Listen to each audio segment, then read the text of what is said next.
Pokemon Scarlet and Violet are amazing games in my opinion, but one thing I find weird is how the gyms don't scale down depending on how you attempt each of them. I am Warfare Hydra, and welcome to a video I have been wanting to do ever since I started playing Pokemon Scarlet and Violet. To get some rules set up, I'm not going to be doing the Elite Four or any trainers you battle during gym challenges. I will only be talking about the gym leaders themselves and their Pokemon teams. Second off, I am going to be in the mindset of if you are fighting this gym leader as your final one before the Elite Four, so to make everything easy, I'm not going to be setting any levels. Now to begin this video, we'll start with Katy, the Sugar Bug as she's known. She is the bug type specialist found at Cortondo. Her current party that you fight is made up of a Nimble, a Tarantula, and a Teddy Ursa who is Terra bug type. Now let's get out of the way that these three would be evolved into their final stages. Now for the remaining three Pokemon left on our team, I'll start with giving her a Vivillon, specifically the one we see before we're about to battle her. Yet she doesn't use it in the battle, so this is obviously a perfect choice. The next Pokemon I would want to put onto her team is a Valcorona. I think this Pokemon is oftentimes outshined by its Paradox forms, so having a gym leader using it could give it some spotlight. Now for her final Pokemon, I think Heracross is a perfect option for her. It has good abilities, and on top of that, it's a bug fighting type, which means it can deal with rock types, which can get rid of one of Bug's many weaknesses. Overall, I believe this is a pretty good and set team for Katy to have if you're battling her as your final gym before the Elite Four. Now moving on to our second gym leader, Brascius the Verdant Virtuoso, who of which can be found in Artisan as the Grass-type gym leader. His team is the same amount of Pokemon, consisting of a Petilil, Smoliv, and a Grass Terra Sudowoodo.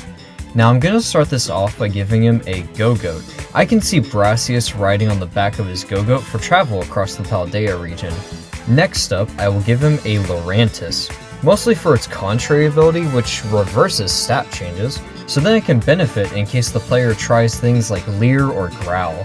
Now his final Pokemon I think is more of a vibe choice rather than gameplay. I see Brascius enjoying having something like a Cacturne on his team. The Cacturne could maybe do a little pose with him if he wins the battle. This team, from my field testing, has showed a lot of good strategies that you can pull off with these Pokemon and if you have the right items. Transitioning to our next gym leader, we have Iono, the Supercharged Streamer. Her lineup is our first 4 Pokemon party, being made up of Wattrel, Bellibolt, Luxio, and an Electric Terra Mismagius. Obviously, the Wattrel and Luxio would be evolved, but let's get into our 2 empty team slots first. So I thought this team could really use a home field advantage if you get what I mean. So I would give her a Pinsirchin due to its ability to activate Electric Terrain on switching.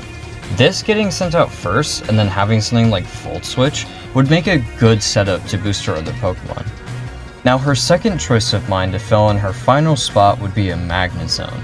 This is mostly due to the special Magnemite in her hair that I think could make a cool cotton candy looking Magnezone that she can use. Plus, Magnezone has the Sturdy ability. If she were to stream using this team, I think she'd get way more viewers watching in when she battles. Our next gym leader and seafood chef, we have Old Man Kofu, the Surging Chef. This guy is a gentle giant with his team having a seafood ingredient type theming.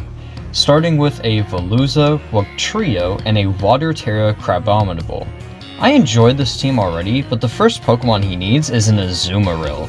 In my opinion, if you're gonna have a mono water team, having a Pokemon with the Sap Super ability is a must-have. To continue the chef theming, I want to give him a Barraskewda, which can match with his Veluza. In addition to this, it has the Swift Swim ability, so its speed will be doubled in the rain.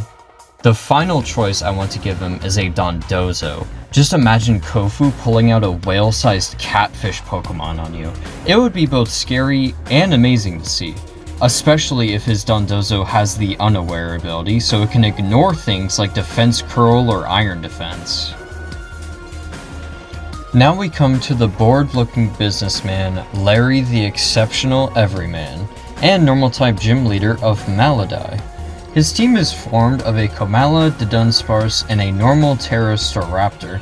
This team is awkward in my opinion, so let's fill up his missing spots. starting with a Cyclizar. I think Cyclizar is a good fit because it has the move Shed Tail, which can be really good combined with the Regenerator ability, which can allow Larry to set up decoys for his other Pokemon.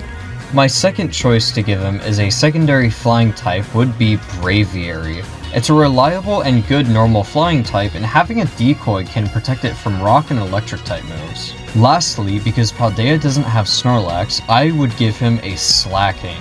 This could kinda be like a backup ace Pokemon for after his Staraptor is taken out. I would even give him a tanky stat setup like Sawyer Slacking from the X and Y series. I'm just gonna hope that the player is prepared for a tanky Slacking like that.